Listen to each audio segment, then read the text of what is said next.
નમસ્તે વિદ્યાર્થી મિત્રો, આજે સામાજિક વિજ્ઞાન વિષયમાં આપણે સમયરેખા કેવી રીતે બનાવવી તેમના વિશે માહિતી મેળવીશું। તો સમયરેખા માટે સૌપ્રથમ તો માપ લેવાનું હોય છે। કેવી રીતે લઈશું એ માપ ચાલો જોઈએ। તો સમયરેખા માટે આપણને માપ આપેલું હોય છે, બરાબર। જેમ કે 1 સેમી બરાબર 5 વર્ષ લો, 1 સેમી બરાબર 10 વર્ષ, 1 સેમી બરાબર 15 વર્ષ કે 1 સેમી બરાબર 20 વર્ષ સુધી માપ આપણે લઈ શકીએ। ટૂંકમાં અહીંયા આપણને જે ઈસવીસન આપેલી હોય છે સમયરેખા બનાવવા માટે, એ એક ઈસવીસનથી લઈ અને બીજી ઈસવીસન એટલે કે એક ઘટનાથી લઈ અને બીજી ઘટના વચ્ચે કેટલા વર્ષનું અંતર છે એ પ્રમાણે તમે પ્રમાણ માપ છે લઈ શકો છો। માની લો કે એક ઘટના છે 2001માં બની, પછી બીજી ઘટના 2024માં એક્ઝામ્પલ છે કે 2024ની આપી, બરાબર। તો વચ્ચે સમયગાળો કેટલો ગયો? તો ખૂબ લાંબો સમયગાળો ગયો, બરાબર। તો એના માટે આવી લાંબા અંતરની એક ઘટનાથી બીજી ઘટના વચ્ચે ખૂબ જ લાંબો સમય છે પસાર થતો હોય ત્યારે પ્રમાણ માપ છે વધારવાનું હોય। 1 સેમી બરાબર 5 વર્ષની જગ્યાએ 1 સેમી બરાબર 10 વર્ષ, 15 વર્ષ, 20 વર્ષ, 25 વર્ષ, 30 વર્ષ એમ કોઈ પણ લઈ શકાય, એ તમારા પર ડિપેન્ડ છે, બરાબર।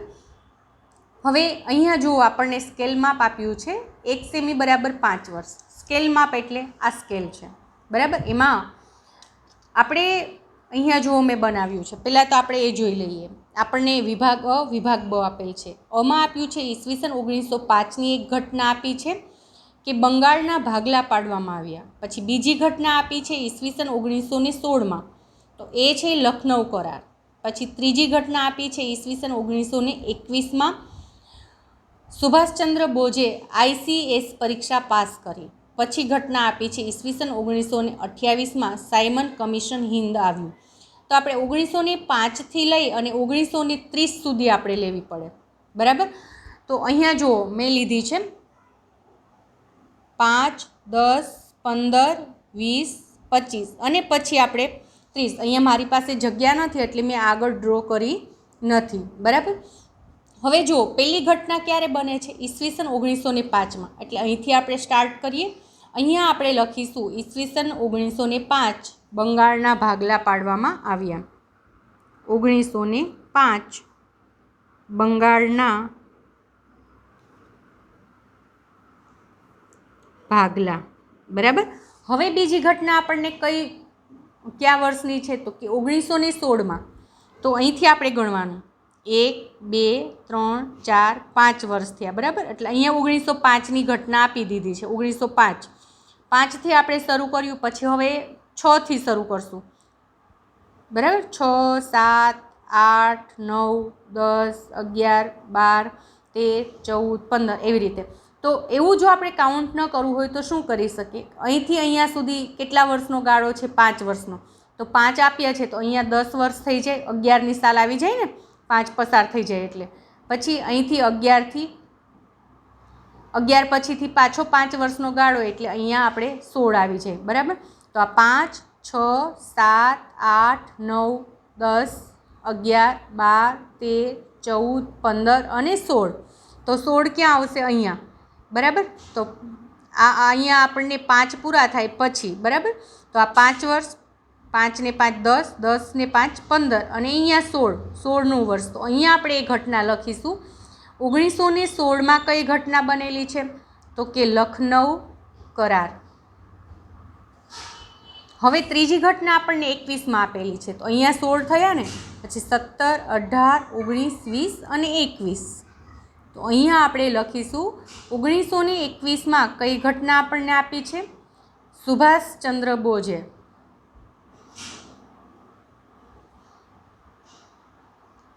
કઈ એક્ઝામ આપી? તો ICS, બરાબર। તો એ ઘટના આપણે અહીંયા લખીશું કે 1921માં સુભાષચંદ્ર બોઝે ICSની પરીક્ષા આપી। પછી ઘટના છે 1928માં, જો વચ્ચે છે સમયગાળો વધી જાય છે। 1928માં કઈ ઘટના ઘટી? સાયમન કમિશન હિંદ આવ્યું।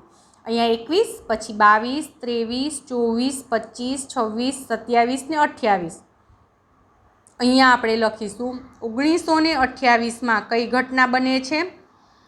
તો કે સાયમન કમિશન હિંદમાં આવે છે. સાયમન કમિશન હિંદ આવ્યું. બરાબર. તો આ રીતે છે સમયરેખા બનાવવાની હોય છે. એટલે કે અહીંયા આપણે 1905 લખ્યા, તો પછીના 5 વર્ષ એટલે કયું આવે? તો કે 1911. તો આ વચ્ચે જે આ જગ્યા છે કેટલા વર્ષની છોડેલી છે? 5 વર્ષની. શું કામ? કારણ કે આપણને પ્રમાણમાપ શું આપ્યું છે? સ્કેલ માપ કહો કે પ્રમાણ માપ કહો, બંને એક જ થાય છે. તો એ આપ્યું છે 1 સેમી બરાબર 5 વર્ષ. માની લો કે આપણને 1 સેમી બરાબર 10 વર્ષ કીધું હોત, તો અહીંથી અહીંયા સુધીમાં આપણે કેટલા વર્ષ લેવાના હતા? 10 વર્ષ. 15 વર્ષ કીધું હોત તો અહીંથી અહીંયા સુધીમાં આપણે 15 વર્ષ લેત. એટલે કે આ જે એક ખાનું છે, આ એરાથી આ એરા સુધીનું એ કેટલું છે? 1 સેન્ટીમીટરનું છે. કેટલું છે? 1 સેન્ટીમીટરનું. અહીંયા 1 સેન્ટીમીટર, આ 2 સેન્ટીમીટર, આ 3 સેન્ટીમીટર, આ 4 સેન્ટીમીટર અને 5 સેન્ટીમીટર. તો 1 સેમી બરાબર આપણને 5 વર્ષ લેવાના કીધા એટલે આપણે 5 વર્ષ લીધા. 1 સેમી બરાબર આપણને 10 વર્ષ લેવાના કીધા હોત તો આ 1 સેન્ટીમીટરમાં આપણે કેટલા વર્ષ સમાવાના હતા? 10 વર્ષ. બરાબર. તો આ જે 1916ની ઘટના છે ને, 10 વર્ષ લેવાના કીધા હોત ને, તો 1916ની ઘટના અહીંયા પહેલા સેન્ટીમીટરમાં જ આવી જાત. બરાબર. તો ખ્યાલ આવે છે? મોસ્ટ ઓફ જે સમયરેખા પૂછાય છે એ સમયરેખાનું પ્રમાણ માપ કહો કે સ્કેલ માપ કહો, 1 સેમી બરાબર 5 વર્ષ જ હોય છે. ક્યારેક જ એવું બને કે 1 સેન્ટીમીટર બરાબર આપણે 10 વર્ષ લેવાના થતા હોય. જૂજ ક્યારેક જ એમ. બરાબર. એટલે મોસ્ટ ઓફ તમારે 1 સેમી બરાબર 5 વર્ષની સમયરેખા બનાવવાની ટ્રાય કરવાની છે, પ્રેક્ટિસ કરવાની છે. અને હોમવર્કમાં તમારે આવી કોઈ પણ 4-5 ઘટનાઓ લેવાની અને પછી સમયરેખા બનાવી અને મને હોમવર્કમાં સેન્ડ કરવાની રહેશે. બરાબર. અહીંયા મેં 1905ની ઘટના લીધી છે, તો તમે 1906માં જે ઘટના બની હોય એ પણ લઈ શકો. 1916ની જગ્યાએ 1917ની ઘટના પણ લઈ શકાય. 1925ની ઘટના કોઈ ઘટી હોય તો એ પણ લઈ શકાય. ટૂંકમાં આ જે ઘટના છે એ આપણે કેવી રીતે લેતા હોઈએ છીએ? તો તમે જે પ્રકરણ ભણો છો એ પ્રકરણમાં તમને જે ઈસવીસન આપેલી હોય એ ઈસવીસન આપણે લેતા હોઈએ છીએ. બરાબર. આ પ્રકરણની અંદર આપણને 1905માં બંગાળના ભાગલા પાડ્યા એ ઘટના આપી છે. 1916ના લખનૌ કરારની ઘટના આપી છે. 1921ની સુભાષચંદ્ર બોઝે જે ICS પરીક્ષા પાસ કરી એ ઘટના આપી છે. અને 1928માં સાયમન કમિશન હિંદ આવ્યું એ ઘટના પણ આપણને આપી છે. એટલે આપણે અહીંયા સમયરેખામાં 4 ઘટના લીધી છે. માની લો કે તમે કોઈ બીજું પ્રકરણ ભણો છો. બરાબર. અને એની અંદર ઘટના એવી આપી હોય કે ગાંધીજી છે દક્ષિણ આફ્રિકાથી પરત ફર્યા, કઈ સાલમાં આવ્યા? બરાબર. તો જે સાલમાં એ પરત ફર્યા હતા એ, અથવા તો આ સાલમાં છે ગાંધીજીનો જન્મ થયો. બરાબર. તો એ પ્રકરણ તમે ભણતા હોય એ પ્રકરણમાં જે સાલ આપી હોય એ સાલની જે ઘટના આપી હોય એના આધારે તમારે સમયરેખા છે બનાવવાની થતી હોય છે. એટલે તમારે ટેન્શન લેવાનું નથી. જો તમને જ્યારે સમયરેખા પૂછાય ને ત્યારે આટલી વિગત આપી દીધી હોય, તમારે માપ કેટલું લેવાનું છે? તો કે 1 સેમી બરાબર 5 વર્ષ. અને સમયરેખામાં તમારે જે ઘટના બતાવવાની હોય છે એ ઘટના ઈસવીસન અને એ ઈસવીસનમાં જે ઘટના ઘટી હોય એ ઘટના પણ આપી દીધી હોય. જે તમે અહીંયા પ્રશ્ન 5 જોઈ શકો છો ને એટલી વિગત આપી હોય.